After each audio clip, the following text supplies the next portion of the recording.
इस कथा को सुनना। कहते हैं श्राद्ध पक्ष में ये कथा अगर सुन ली जाती है तो ब्राह्मण घर से अगर भूखा गया हो या दूसरी जगह से भोजन कर कर दूसरे घर में भोजन करने आए हो और हमारे पितर तृप्त नहीं होते हो तो रहू और रहनी की कथा हमारे पितरों को जब सुनाई जाती है तो हमारे पितर संतुष्ट होकर आशीर्वाद प्रदान करते हैं। ये वो रहनी और रहू की कथा। बहन का नाम है रहनी और भाई का नाम है रहू। बड़ी सुंदर भाई बहन की शादी हो गई, किसी कारणवश रहनी का पति चले गए, समाप्त हो गए, पर रहनी शिव भक्ति से दूर नहीं है। रहनी शंकर जी की आराधना में डूबी रही थी, रहनी शिव भक्ति में लगी रही। इस कथा को श्राद्ध पक्ष में अवश्य सुनना चाहिए। रहनी जिसका पति नहीं, घर में 2 बच्चे हैं, छोटे हैं बहुत, और ये रहनी और रहू ये दोनों बहन भाई हैं। रहनी के माता पिता भी नहीं है, सास ससुर भी नहीं है, पति भी नहीं है, केवल घर में 2 बच्चे हैं। लकड़ी संविदा तोड़ कर लाती है और उसको बेचकर देकर थोड़ा सा चना इकट्ठा कर कर अपने बच्चों का पेट भर देती। भाई रहू जिसकी धर्म पत्नी थोड़ी प्रीत था, ससुराल में कम थी। एक बात का थोड़ा स्मरण रहे अपने जीवन में। मेरा बेटियों से माताओं से एक निवेदन पहले भी रहा है, आज फिर करते हैं कि जब आपका मंगल विवाह हो जाए, शादी हो जाए, विवाह के बाद में प्रयास करना कि इस शरीर को, इस मन को, चित्त को मायके से ज्यादा ससुराल में लगाने का प्रयास करना, तो कोई घर नहीं टूटे। रहनी अपने मायके से ज्यादा प्रीतता नहीं रखती। भाई रहू का बड़ा प्रेम था भाभी घर में। अब श्राद्ध पक्ष का समय आया, रहू ने अपनी पत्नी से कहा कि पिताजी को गए हुए समय हो गया, माता को गए समय हो गया, दादा दादी को गए समय हो गया, मैं गया का पिंड करने के लिए प्रयागराज काशी गया, यहाँ पिंड देकर मैं पुनः वापस आऊंगा और शिव जी की आराधना कर कर अपन भजन करेंगे, कीर्तन करेंगे, स्मरण करेंगे। तुम एक काम करना, अपनी धर्म पत्नी से रहू कहता है कि किसी ब्राह्मण को बुलाकर मैं जहां जहां पिंड दान करने के लिए जाऊं, आप दादा दादी के श्राद्ध में, माता पिता के श्राद्ध में किसी ब्राह्मण को बुलाकर भोजन करा, किसी ब्राह्मण को बुलाइएगा, भोजन कराइएगा। जब ये सुना तो धर्म पत्नी ने कहा, सुनो स्वामी, ब्राह्मण को भोजन करने बुलाऊं और ब्राह्मण अपने घर में ना आए, उसका एक कारण था। जिस ब्राह्मणों के घर के पास रहू रहता था, रहू की धर्म पत्नी इतनी ज्यादा लड़ोकी थी, इतनी लड़ती थी कि जितने ब्राह्मण आसपास में रहते थे उनकी सबकी पत्नी से रहू की पत्नी का झगड़ा हो चुका। तो ब्राह्मण भोजन करने इसके घर में नहीं आए। रहू की पत्नी ने कहा मैं ब्राह्मणों को बुलाऊं और वो नहीं आए तो रहू ने जाते जाते कह दिया, एक काम करो, मेरी बहन और मेरे भांजा भांजी को भोजन करने के लिए बोला। सनातन धर्म के अंतर्गत एक भांजे को या एक भांजी को भोजन कराना मतलब 100 ब्राह्मण को भोजन कराने के बराबर है। सनातन धर्म की रीति है ये मालूम। एक भांजे को या एक भांजी को भोजन कराना 100 ब्राह्मण को भोजन कराने के बराबर है। तो तुम एक काम करो, मेरी बहन रहनी को बुलाओ और अपने भांजा भांजी को बुलाओ, क्योंकि भांजा भांजी छोटे हैं, अकेले आ नहीं सकते, उनको बुलाकर भोजन कराओ। अब पति ने कहा कि तुम उनको भोजन करा देना, और पति चले गया। धर्म पत्नी इतनी विचित्र थी कि उसने अपनी ननंद को बुलाया तो सही, पर भांजा भांजी को मना करवा दिया कि उनको लेकर मत आना, और भोजन करने के लिए ननंद को नहीं बुलाया, भोजन का काम करने के लिए ननंद को बुलाया, और निमंत्रण मायके वालों को दे दिया कि श्राद्ध में मेरे दादाजी का श्राद्ध है, माता पिता का श्राद्ध है, आप सब आओ। मायके वाले श्राद्ध का भोजन करने आ गए। ननंद को निमंत्रण देकर बुलाया, जी आपकी माताजी और पिताजी का श्राद्ध है, अगर आप नहीं आओगी तो श्राद्ध में अच्छा नहीं लगेगा। ननंद आई, और ननंद ने आने से पहले अपने बच्चों से कहा कि मैं नाना के घर जा रही हूँ। बच्चों की आंख में जल भरा हुआ था। माँ, आप हम दोनों को छोड़कर जा रही हो, हमें भी साथ ले चलो, हम भी चलना चाहते। नहीं नहीं, तुम्हारे मामी जी ने केवल मेरा निमंत्रण करा है, मैं जाऊंगी, तुम रुको। माँ, 2 दिन से लकड़ी नहीं मिली, जलवृष्टि हो रही थी, लकड़ी नहीं मिल पाई तो बेच नहीं पाई। 2 दिन से अन्न घर में नहीं आया, हमें भोजन नहीं मिला। माँ, आज तू चली जाएगी, फिर भोजन कौन दे? बेटा बेटी कह रहे हैं, माँ 2 दिन से भोजन नहीं मिला है माँ, हम बहुत भूखे हैं माँ। माँ कहती है, तेरे नाना और नानी का श्राद्ध है, मैं जा रही हूँ, मैं मामी से कहूंगी कि बच्चे भूखे हैं तो भोजन दे देगी मामी। इसको नहीं मालूम था कि ननंद को केवल काम करने के लिए बुलाया। रहनी गई, घर में पहुंची, बहुत मेला लगा हुआ था मायके का। खुश हो गई रहनी, आज मेरे माता पिता का श्राद्ध हो रहा है और इतने मेहमान आए। जब माता पिता के श्राद्ध में 10 ब्राह्मण, 20 ब्राह्मण, 25 ब्राह्मण भोजन करते हैं, तो दुनिया की कोई ऐसी ननंद नहीं होगी जिसके चेहरे पर प्रसन्नता ना हो कि मेरे मायके में इतने लोग भोजन करते हैं, मुझे गर्व महसूस होता है। रहनी की आंख में खुशियों के अश्रु आ गए। मेरे माता पिता कितने भाग्यशाली हैं। जो जैसा होता है उसके मरने के बाद भोजन भी वैसा ही होता है। जो मरा उसके हृदय में खुशियां रहती है ना कि इसको भी भोजन कराओ, इसको भी भोजन कराओ, इसको भी भोजन कराओ, इसको भी भोजन कराओ। ये जो मिला है ये आपका नहीं है, ये आपके पूर्वजों का है। अब रहनी पहुंच गई, रहनी वहां पहुंच गई। क्या जाकर देखा रहनी ने कि चारों तरफ महासुख ही सुख, चारों तरफ वहां पर आनंद ही आनंद है। रहनी ने जैसे ही पांव रखा, भाभी ने रहनी का हाथ पकड़ा और हाथ पकड़कर भाभी रहनी को सीधे रसोई घर में ले गई। और रहनी, सुनो, आपके माता पिता का श्राद्ध है, अगर बेटी भोजन बनाएगी तो माता पिता के श्राद्ध में माता पिता उसको प्रेम से ग्रहण करेंगे, लेंगे। बहुत समझने वाली बात है श्राद्ध पक्ष की। एक निवेदन आप सबसे करना चाहेंगे कि इसको जरा समझिए, इसको जरा जानना कि आप अपने घर में अगर नाना नानी का श्राद्ध कर रहे हो, भोजन बना रहे हो तो ठीक है, पर मायके में जाकर श्राद्ध का भोजन अगर बेटियां बना रही हैं, ससुराल से गई मायके और मायके में जाकर अगर बेटियां भोजन बना रही हैं तो वो श्रेष्ठ नहीं। मायके में जो भाभी हैं, भैया हैं, परिवार है, कुटुंब है, वो भोजन का निर्माण करे तो उसमें सुख का अनुभव होगा।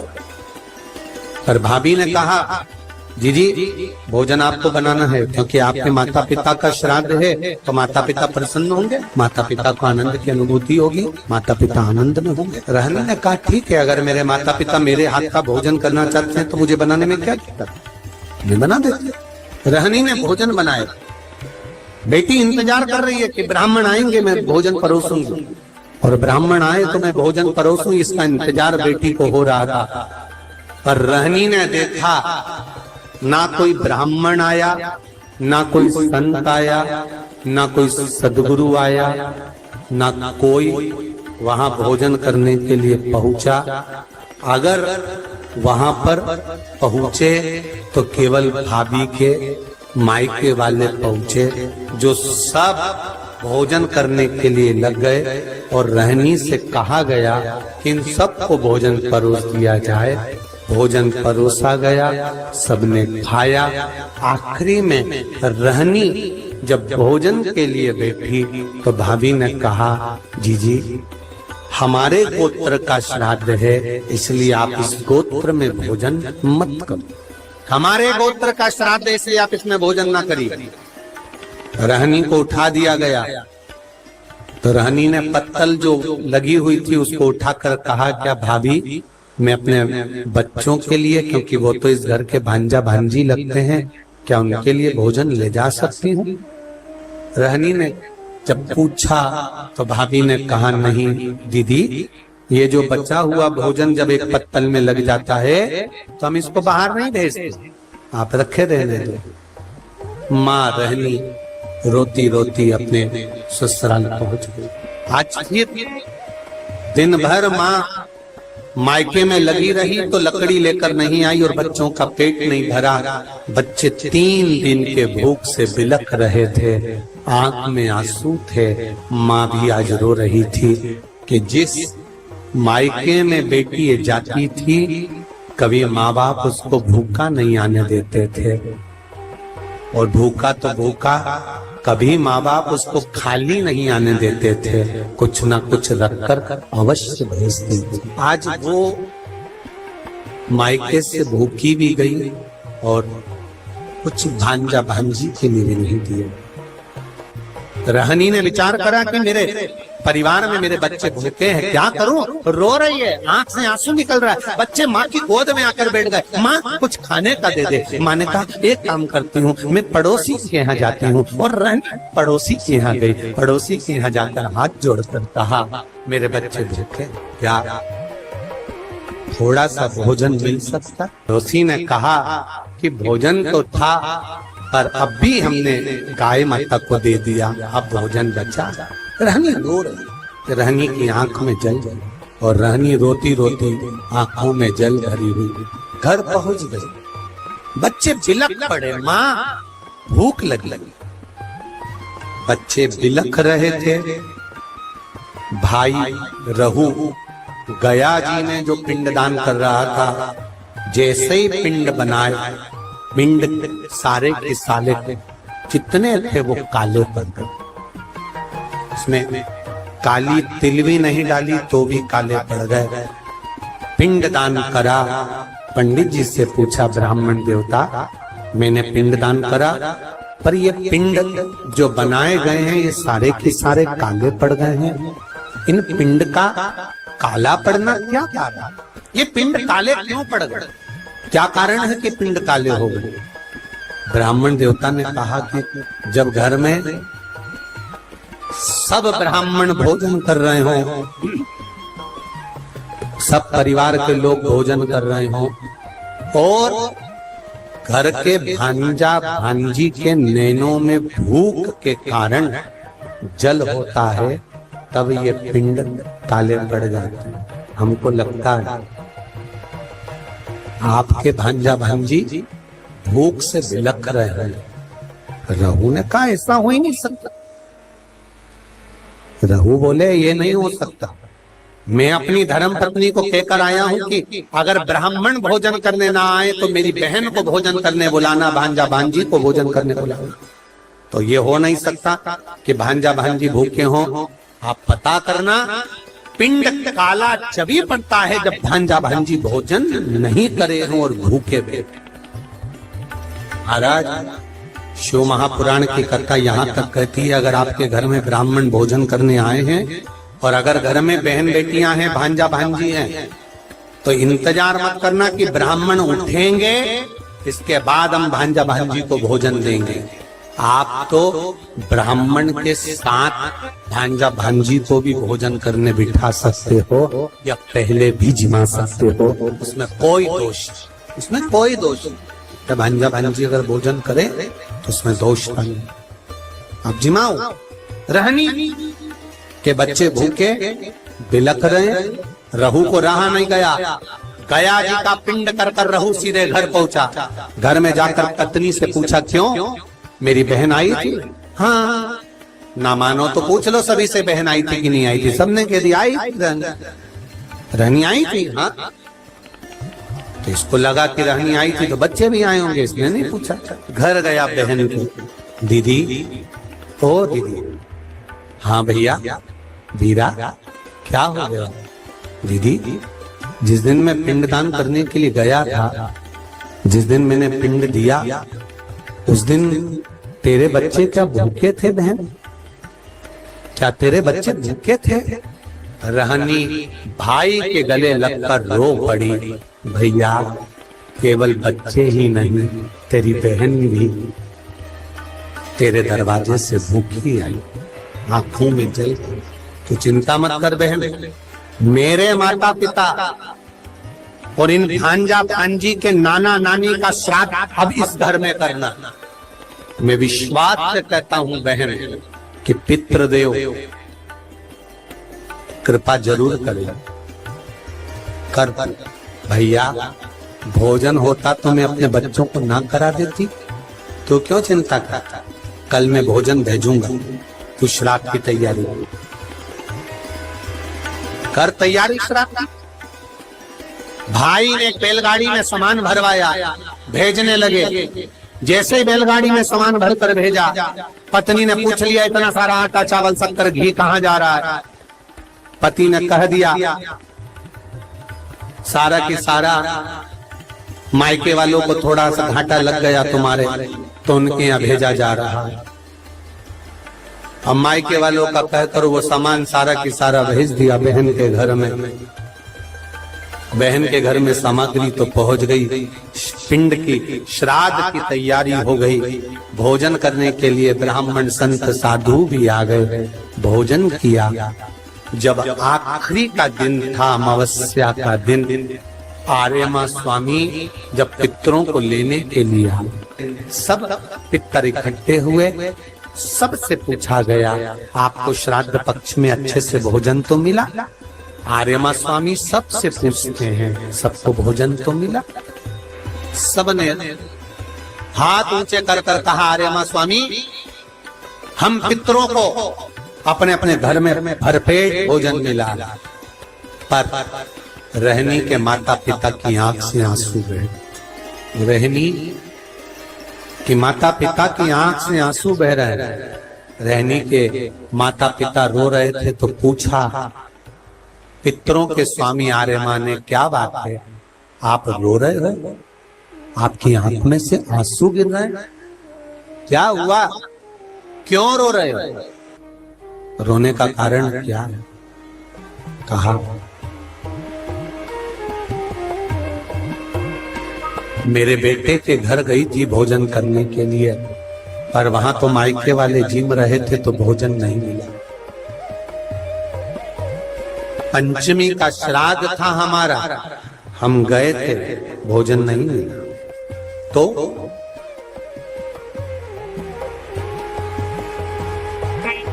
श्राद्ध पक्ष में पितरों को छोड़ा जाता है, भोजन मिला तो ठीक है, नहीं मिला पितर चले जाए। चंद्रलोक से पितृलोक के बीच में एक पितृलोक का सीढ़ी पड़ती है, जीना, सड़ा सीढ़ी, जिसपे पितर चढ़ के पितृलोक जाता। उस सीढ़ी पर कौन रुकता है? उस सीढ़ी पर पितृलोक में जाते समय कौन रुकता है? तर्पण शिव महापुराण की कथा कर रही है कि पंचमी का श्राद्ध था, पितर आए, पर आपके यहाँ पर उनको भोजन नहीं मिला। वो पंचमी के दिन का श्राद्ध नहीं जीम पाए, चले गए। पितृलोक की सीढ़ी पर जाकर बैठ जाते हैं। अंदर जो पितर जाते हैं, वो पितर जब अंदर जाते हैं, जाने के बाद बात करते करते जाते हैं कि हमारे बेटे ने हमको खीर खिलाई, हमको पूड़ी खिलाई, और उनके मुख से जो राल टपकती है, तो जो पितर भूखे रह जाते हैं वो पूरा साल उनकी राल को चाटते हैं और बद्दुआ देते हैं कि हमारे बेटे 5-5, 4-4, 3-3, 2-2 इतने बेटे और हमको भूखा छोड़ दिया। तो वो बद्दुआ देते हैं, जिसके कारण बस पितृ दोष होता है। और फिर ब्राह्मण देवता कहते हैं कि ये पितृ दोष हो गया। पितृ दोष क्यों हुआ? क्योंकि वो भूखे रहे। तुम रो रहे हो? हाँ, मेरे बेटों ने भोजन नहीं कराया मुझको। मेरा बेटा चले गया था गया का पिंड करने के लिए, बहू को कह गया था कि भोजन करा देना, पर भोजन नहीं मिला मुझको। फिर हमारी तिथि निकल गई। मेरा बेटा आया, बहन के घर, बेटी के घर में उसने भोजन बनवाया तो हमारे निमित्तार्थ भोजन कराया। तो रो क्यों रहे हो? तुम्हें अमावस्या के दिन भोजन तो मिला ना, तुम्हें रोने का जरूरत क्या है? क्यों रो रहे हो? पितर कह रहे हैं, रो इसलिए रहे हैं कि बेटी के घर का खाया है। अगर शास्त्र कहता है कि बेटी के यहाँ का खा लो तो वैकुंठ निवास नहीं मिलता, तो हमें क्या निवास मिलेगा? शिव महापुराण की एक बात अच्छे से सुन लेना। अगर बेटी कमा रही है, बेटी समझदार है, आपने बेटी को अपने पांव पर खड़ा करा है और बेटी में विद्वत्ता है, और बेटी अगर कमा रही है, समझदार है, उसको कमाने के लायक तुमने बना दिया, या बेटी का घर तुमने अच्छा ढूंढा, जमाई अच्छा ढूंढा, लड़का अच्छा ढूंढा जो बेटी को स्नेह वश रखता है, तो ऐसी बेटी के घर का खा भी लोगे तो नरक नहीं जाओगे, बेटी प्रसन्नता में। बेटी प्रसन्नता में खिलाती, बेटी के घर का भोजन। हाँ, मैंने किया है। तो मैं पितृलोक में कैसे, किसको मुंह दिखाऊंगी? मैं पितृलोक में कैसे जाऊंगी? कहा आर्यमा स्वामी ने, घबराओ मती, तुम्हारी बेटी के घर में तुमने भोजन किया है, और बेटी के घर में भोजन किया तो वो भोजन तुम्हारे बेटे ने ही भेजा था, बस धर्म पत्नी को नहीं बताया था। पहुंचा तो था, चिंता ना करिए। बेटी के घर में श्राद्ध हुआ है तो भांजा भांजी ने नाना नानी का श्राद्ध करा है। सनातन हिंदू धर्म में जब गया जी में पिंड देने जाते हो, तर्पण करने जाते हो, पिंडदान करने जाते हो, तिलांजलि करने जाते हो, तो आज भी सनातन हिंदू धर्म में माता पिता के नाम के साथ में, दादा दादी के नाम के साथ में पूछा जाता है नाना नानी का नाम। बोलो सही है कि गलत है? नाना नानी का नाम बोलिए, पर नाना नानी का नाम बोलिए, वहां बुलाया जाता है। नाना नानी के घर का भी अगर भांजा भांजी अगर कर रहे हैं, श्राद्ध पक्ष मिलेगा अवश्य। तो क्या हमें भोजन मिला? हाँ, हम आशीर्वाद दे दें। रुको, रहनी शाम के समय दिया लगाने आई हूं, उसके बच्चों को ले कुछ ऐसा दे देना, कुछ ऐसा दे देना कि रहनी को लकड़ी नहीं बेचना पड़े और बच्चों को भूखा नहीं देना पड़े। रहनी शाम को दिया लेकर पहुंची घाट पर, जहां पर पितृ जल का प्रतीक्षा कर रहे थे, पानी पीने की तैयारी में थे, और पिता पानी का आचमन कर रहे थे।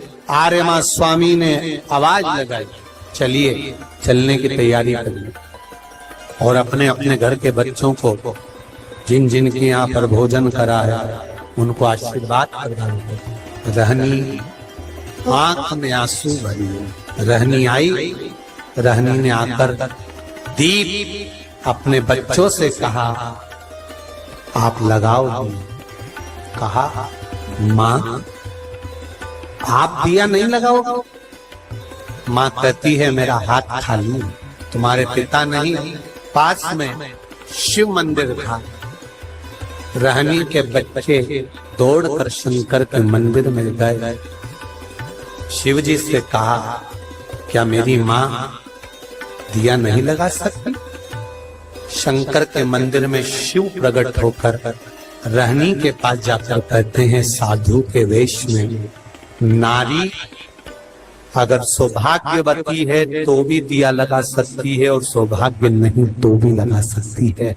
पूर्वजों का उद्धार, पितरों के उद्धार के लिए ये नहीं देखा जाता कि ये भोजन बनाएगी कि नहीं बनाएगी, वो बनाएगी कि नहीं बनाएगी, वो करेगी कि नहीं। नहीं नहीं, पितरों के उद्धार के लिए आप छोटे हो, बड़े हो, मंझले हो, संजले हो, जो भी हो, शिव की कृपा पर। रहनी ने दिया लगाया, नाना नानी ने आशीर्वाद दिया, हमको भोजन मिला है।